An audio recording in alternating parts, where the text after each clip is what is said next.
Okay, stator replacement then on my YZF R125. Once again, I am not a qualified mechanic. I take no responsibility for what you do to your bike. This video is simply a record of how I am hopefully going to replace the stator on my bike. Now, they say the first thing that you have to do is you have to remove the fairing from the left-hand side of the bike.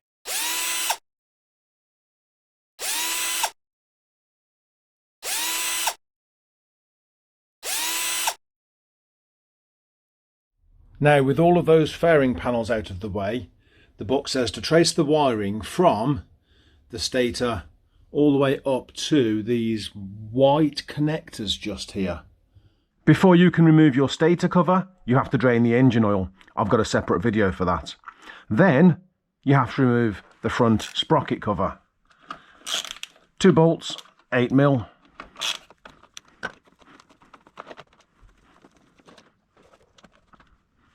That could do with cleaning. That could do with cleaning. Okay, nice and clean. So when it's time to refit this, we won't have to worry about it. Also cleaned up a little bit in here. Wasn't much to do in there. Most of the crap seemed to have ended up inside the cover. But it's reasonably clean as we could get it anyway. Next thing we need to do is get these 2 white wires that we unplugged previously and feed them down the inside of the frame to get them to come out here. Now, there is a cable tie just up there, and if you snip that, then it should be nice and easy to get these wires to come through here.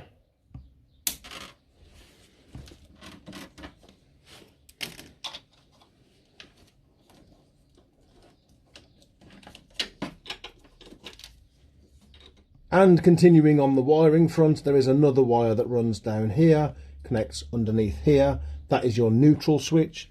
That also needs removing.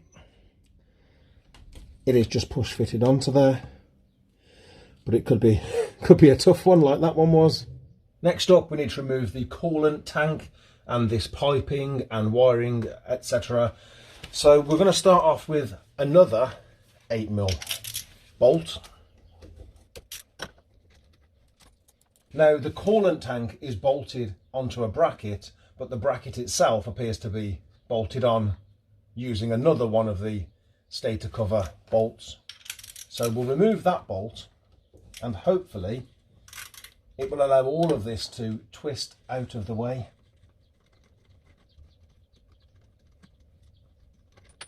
Another 8mm. That kind of gives us what we're looking for.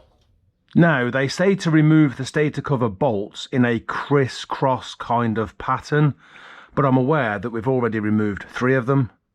Interestingly, all 3 of these bolts are the same size. And the thing is, you never know if the bolts are going to be the same size or not. But just in case they're not, I'm going to keep track of them.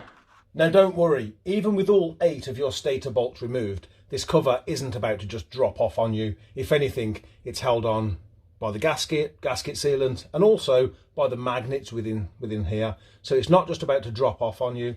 Interestingly, not all 8 of those bolts were the same size. One of them was considerably longer, so I'm glad that I've kept a record of which one that is. Now, I don't like using hard tools like hammers, chisels, punches on aluminium components, but this stator cover is not moving. What they've given us at the factory is these 2 little tabs. One of them is near the coolant tank just there, and I've had to put a punch against it and gently tap it with a hammer just to try and start working this cover loose. And it is working.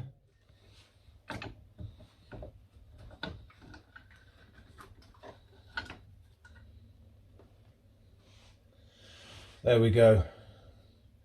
There are 2 dowels that help to locate this cover.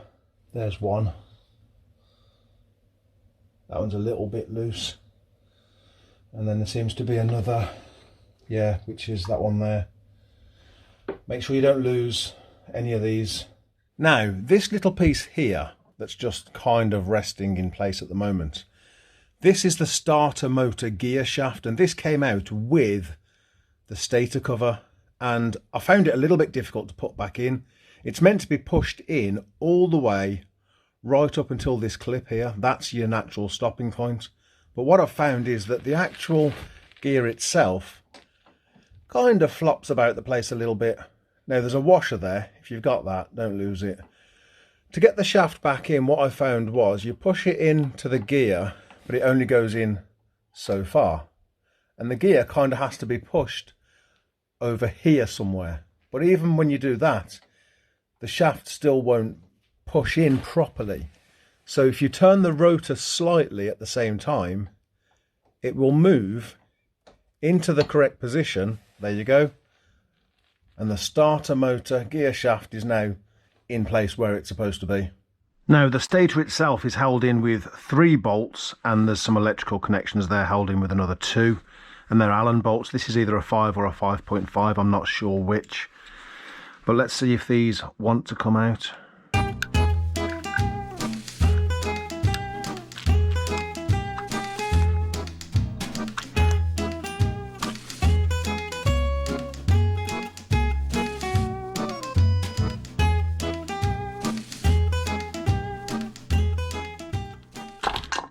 Ow. There's the old unit. Now, it's time for one of the worst jobs. Well, I guess that's personal opinion, but one of the worst jobs that I find on anything mechanically related is gasket removal. Sometimes you get lucky and the gasket comes off in one piece. This one is stuck to both engine and cover. I have to go through the pain of removing this, but my viewers don't, so let's skip forward. Okay, nice clean stator cover, no gasket, new stator here, all the bolts cleaned up and thread locked. If you are doing this job, do make sure you thread lock your bolts, because you certainly do not want these coming undone.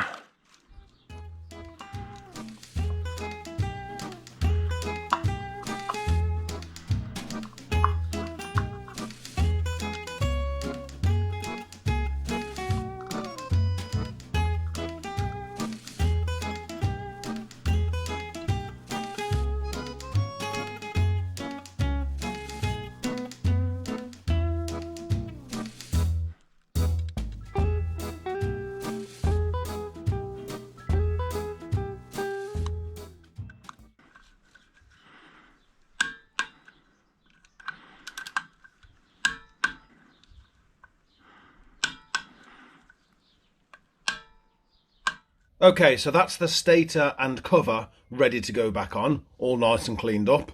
All of the old gasket has been removed from the engine. The starter, driven gear and shaft is back in place, and the 2 dowels, top and bottom, are back in place as well. So now it's gasket time.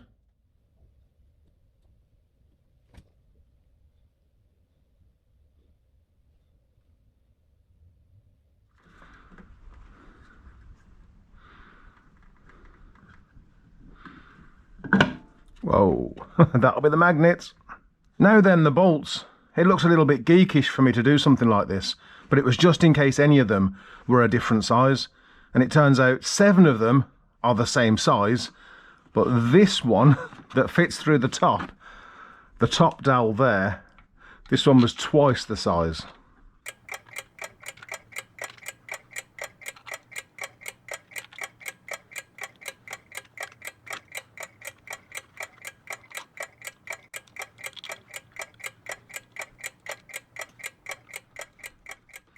Now it says to tighten these in some sort of crisscross pattern, just gradually until they're all done up, and then torque them to 10 Newton meters.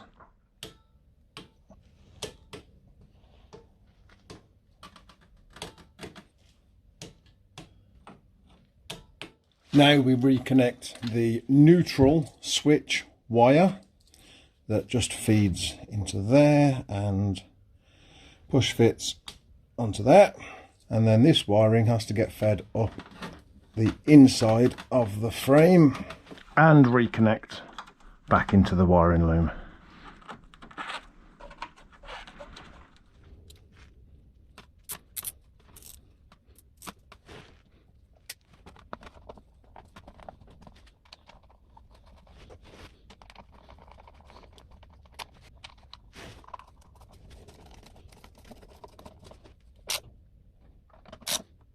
Okay, all that's left now is to refit the fairings, refill the oil, and then start the bike.